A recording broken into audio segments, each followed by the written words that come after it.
Ora, bom dia. Hoje vamos falar, hoje, terça-feira, dia 1 de junho de 2021, vamos falar sobre o Adro e o Cruzeiro da freguesia, da aldeia, e das famílias de Lobão. Então, começando pelo Adro e o Cruzeiro da freguesia. Adro da Igreja. É um largo junto às igrejas, muito referido na toponímica em tempos de monarquia. Adro do Cruzeiro. Largo junto ao Cruzeiro da freguesia e centro de convívio domingueiro da aldeia. Estes nomes característicos de uma época histórica deveriam ser mantidos, assim como o Largo do Terreiro, Largo do Paço e as Quelhas. Foram pessoas de reverência neste adro e de admiração do povo, Dona Mariana Castelo Branco e Dona Júlia de Oliveira, ainda hoje recordadas com saudade pelas pessoas do lugar. Foi neste largo que se comemorou o fim da Segunda Grande Guerra, com foguetes para o ar, os sinos a repenicar, as sirenes a tocar e o povo a festejar, junto a uma cartola de vinho ali colocada para o efeito. Era neste largo que, segundo Cano de Figueiredo, se assistiam a grandes debates académicos e culturais entre o padre Diniz e o Dr. Anselmo de Andrade de Coimbra, no século XIX. Foi neste largo que, durante as festas de verão, o Dr. Egas Muniz, o Prémio Nobel, conheceu uma jovem brasileira residente em Canas e que veio a ser sua mulher, Elvira.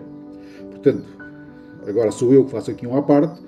O Dr. Egas Muniz, na altura ainda estudante e já depois médico, mas essencialmente quando ainda era estudante, vinha passar as férias grandes a Lobão da Beira, onde residiam dois tios que eram padres aqui na freguesia de Lobão da Beira.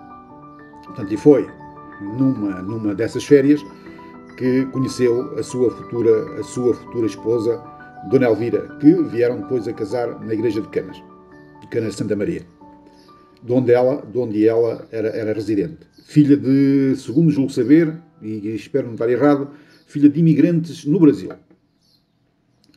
Portanto, voltando agora à leitura, o largo, que era de terra batida e areada, ia até a um portão grande que dava acesso ao Passal, paralelo à estrada e sem demarcação, servia para grandes e aguerridos jogos de bola da rapaziada que vinha a correr da escola dos rapazes no fim das aulas e aqui permanecia até à noite cerrada. Aos domingos e feriados, o adro era ponto de encontro dos homens da freguesia, que aqui disputavam acesos jogos da malha, e chinquilho, com as malhas da taberna do Chico Mota. No carnaval, aqui se formavam grandes rodas de homens e mulheres para jogar o jogo dos púcaros e dos cântaros de barro preto, e que terminava com o enfarruscar da cara.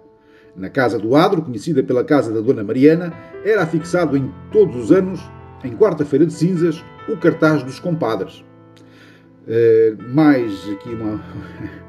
para quem não conhecia esta tradição, portanto, na altura da Páscoa, eram nomeados os compadres, portanto, eram nomeados casais, portanto, uma moça e um rapaz,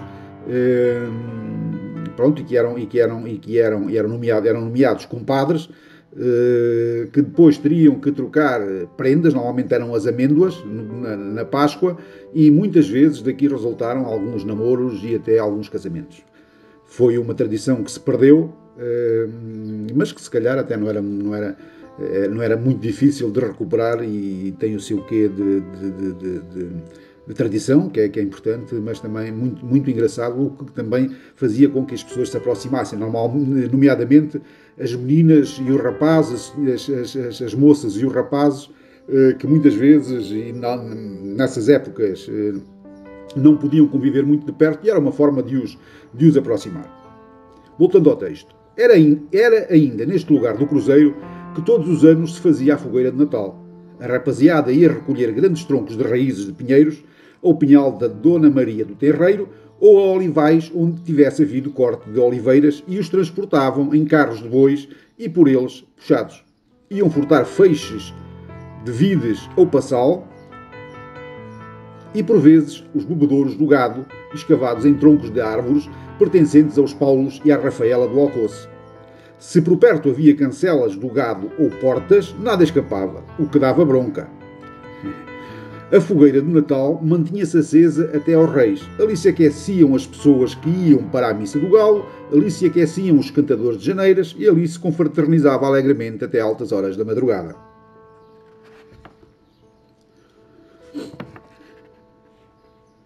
Vamos agora passar aqui, portanto, ao Cruzeiro de Lobão.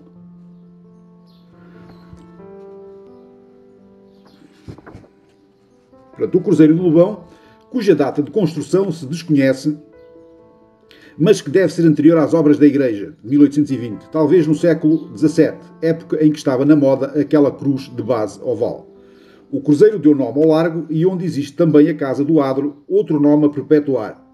Neste largo existia um poço com uma bomba d'água que durante muitos anos abasteceu a população do lugar do Alcoce.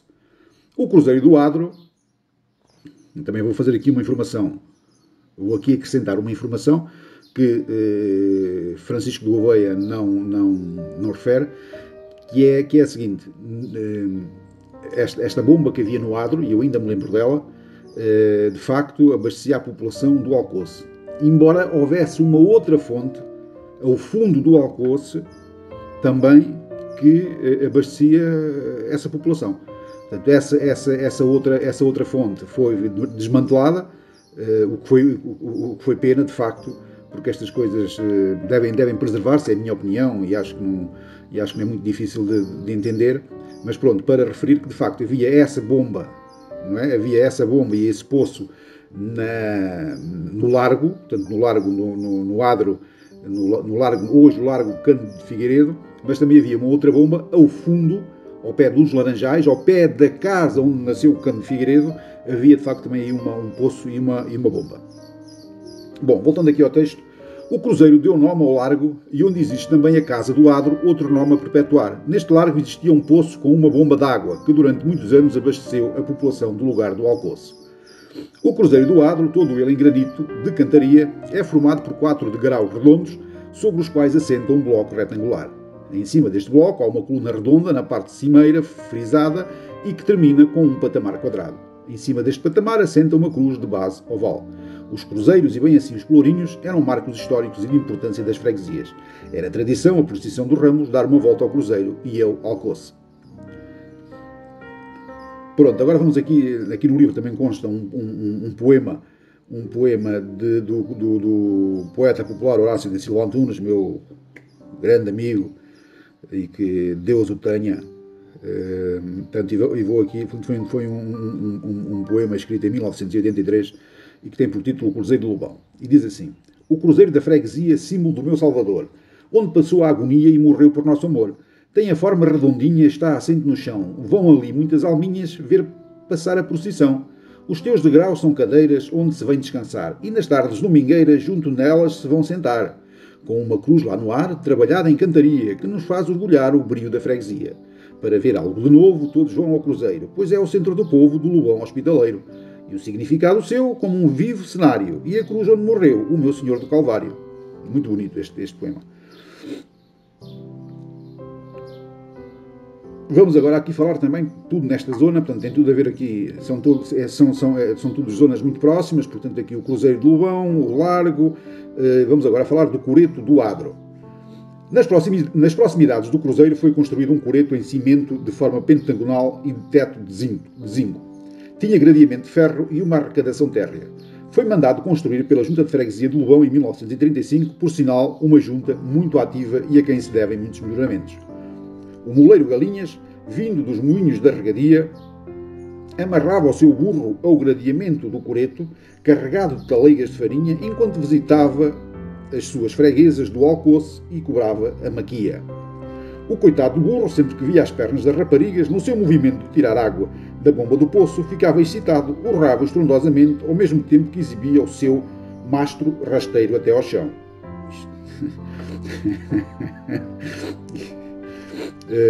Peço desculpa aqui, mas de facto a ler é o que consta aqui do livro Ipsis Verbis. Portanto, voltando aqui ao texto. No coreto exibiam-se as bandas de música em dia de São João e nas festas de verão. Ali se fez a apresentação da Orquestra Ligeira de Lobão, os Pilinhas, nos anos de 1950. No princípio do século XXI, este coreto foi demolido e, ao seu lado, construído um outro no mesmo estilo e forma geométrica, mas agora em granito de cantaria. O coreto anterior ao que existe, e agora sou eu, não tem a ver com o texto, o coreto que existe, o coreto que existia antes deste que o substituiu, tem uma história, isto tem a ver, já ouvi assim alguns comentários e algumas informações de que teria sido um particular que teve que o construir e que decorreu de uma pena, não é? Houve uma pena que o tribunal decretou a esse particular, e que pena essa que era construir o coreto conforme ele foi construído e onde foi construído a expensas desse particular. Portanto, é importante se calhar referir isto. Eu penso que estarei certo no que estou a dizer. E pronto, agora vamos falar das famílias de Lobão da Beira. Isto é assim, para que percebam, Francisco de Gouveia elencou todas as famílias, todos os apelidos que ele conseguiu localizar nas pesquisas, nas investigações que fez. Portanto, isto são cerca de 80 páginas de apelidos, de famílias, em que ele explica a sua origem, explica a sua evolução, explica, em alguns casos, faz referência às pessoas que ainda hoje existem, que resultaram dessas famílias, portanto, e da sua descendência. Agora, eu não vou estar aqui, quer dizer, seria complicado estar aqui a ler, a relatar, a narrar, não é, estas 80 e não sei quantas páginas. Portanto, eu vou só aqui fazer alusão e vou ler aqui a primeira página, portanto, onde ele faz o enquadramento das famílias do Lobão da Beira, pronto, que eu acho que também é um texto interessante. Portanto, as famílias do Lobão da Beira. As famílias do Lobão da Beira, cujos apelidos já vêm do tempo do condado portucalense, por exemplo, Abreu, e outros já mencionados nas inquirições de Dom Afonso III, nos censos e forais que se seguiram, como é o caso da família Muniz, da família Rodrigues, família Paes, família Soares, Pires, Lourenço, Gonçalves e muitos outros. As famílias do Lobão da Beira têm, desde a sua origem até ao presente, mais de 250 apelidos. Há famílias a viver nas casas dos seus antepassados há vários séculos, como é o caso dos Mendes e Gomes, do Soito, dos Antunes e Gomes no Alcoce, os Paes e os Brás no Casal, Rebelos e Figueiredos na Vila José e os Abranches e Pinhos em Várzea. Há famílias que sempre exerceram a mesma profissão, como é o caso dos Almeidas de Várzea, os Cajeiros, e os Sobral em Vila José, que eram carreiros, e que durante muitos séculos e durante muitas gerações tiveram as mesmas profissões. Há famílias de fidalgos em Lobão, já assinalados nas inquirições de 1258, às quais se juntaram mais algumas no século XVIII, atraídos que foram a estagiar em casa do mestre de bacharéis do Soito, muitos deles filhos dos fidalgos da província das Beiras, e aqui ficaram e constituíram família, dada a hospitalidade da terra. Algumas destas famílias fidalgas já desapareceram da freguesia sem deixar sucessão, como é o caso dos Albuquerques, dos Castelo Branco, dos Queixada, dos Ferrão, dos Corte Real, dos Sousa Lobão e outros. Há, no entanto, algumas famílias descendentes destes fidalgos, ainda nos nossos dias, os quais desconhecem esse facto, como é o caso dos Rebelos, dos Pinhos e dos Fernandes, etc. As famílias de fidalgos e dos ricos e abastados lavradores viviam do rendimento das suas propriedades. Este rendimento surgia com a venda dos produtos das terras, essencialmente vinho, milho e azeite. Muitas destas famílias tinham membros no exército, situação que já se verificava no exército real, nas companhias de milícias e ordenanças e em tempos da República no Exército Nacional. Estes oficiais do Exército beneficiavam de um bom ordenado, que os ajudava a comprar e a manter as propriedades da sua família. Outros radicavam e constituíam família nos grandes centros urbanos, iam-se desligando da sua terra natal e acabavam por vender as suas propriedades aos caseiros ou imigrantes, como aconteceu a algumas das famílias do passado, já sem descendentes na freguesia. As famílias da classe média viviam também do rendimento das suas terras, aliado ao rendimento das suas profissões em artes e ofícios e comércio local. As famílias mais pobres viviam da produção de produtos agrícolas das suas pequenas terras e como jornaleiros diários nas quintas dos grandes proprietários de Lobão. Os jornaleiros de Lobão, em tempos de crise agrícola ou de excesso de mão de obra, emigravam temporariamente para o Douro, Ribatejo e Alentejo, em épocas sazonais destinadas às sementeiras ou às colheitas de produtos da terra.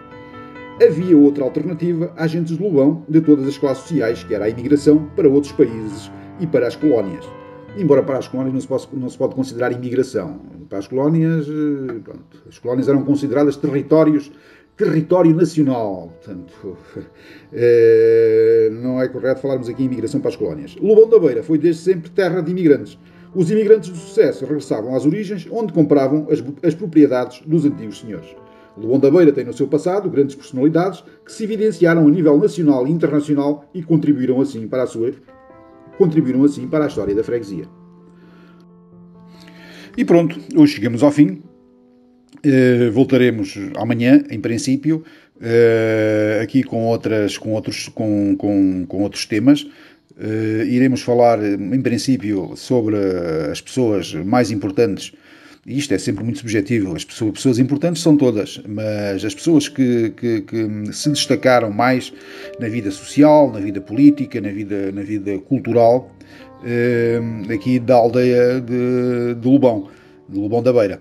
Portanto, vamos então, a partir da manhã, em princípio, fazer esse périplo pelas grandes personalidades de Lobão da Beira.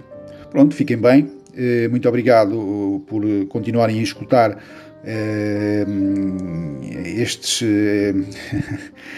estas gravações. Tenham um resto de boa semana e muito bom dia para todos. Muito obrigado.